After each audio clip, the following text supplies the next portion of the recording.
కాశీలో 7 డేస్ ట్రిప్లో ఈరోజు డే 1 పార్ట్ 2.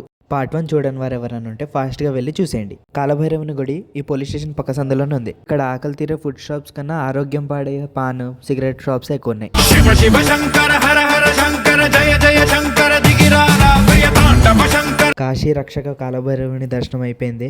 రిటర్న్ వస్తుంటే ఇక్కడ ఎగ్జిబిషన్ టైప్ పెట్టారు. అన్ని తక్కువ రేట్స్కే ఉన్నాయి. లోపల నుంచి ఇంకో పార్క్ ఉంది, ఫ్రీ ఎంట్రీ. కానీ ఎలక్ట్రానిక్ బొమ్మల మీద పిల్లలు ఆడుకోవాలంటే పేమెంట్ చేయాలి. పిల్లలిద్దరిది మ్యాక్సిమం ఒకటే ఏజ్ ఉంటుంది, కానీ ఒకడు ఆడిస్తున్నాడు, ఇంకొకడు ఆడుకుంటున్నాడు. వైఫై ఫ్రీ అనుకుంటా. అదంతా ట్రాన్స్లేట్ చేసి డీకోడ్ చేసి ఎంటర్ చేసుకోవాలి పాస్వర్డ్. ఈ డమరకం చూసారా ఎంత పెద్దగా ఉందో. శివుని డమరకంలో ఈ విశ్వం అంతా ఉంటుందనే కాన్సెప్ట్ మీద పెట్టినట్టున్నారు. మోమోస్ ట్రై చేసాం, తినగానే తలపోటు వచ్చేసింది.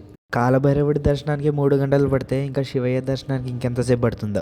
ఈ రోజు లేట్ అయిపోయింది. అందరం ఆశ్రమంకి వెళ్ళిపోయాం. ఈ రోజు కాలభైరవుడి దగ్గర అనుమతి తీసేసుకున్నాం శివయ్యని దర్శించుకోవడానికి. రేపు పొద్దున్నే కాశీ విశ్వనాథుని టెంపుల్కి వెళ్ళిపోదాం. లైక్ చేసి ఫాలో కొట్టండి, మరి ఇంకేంటి లేట్.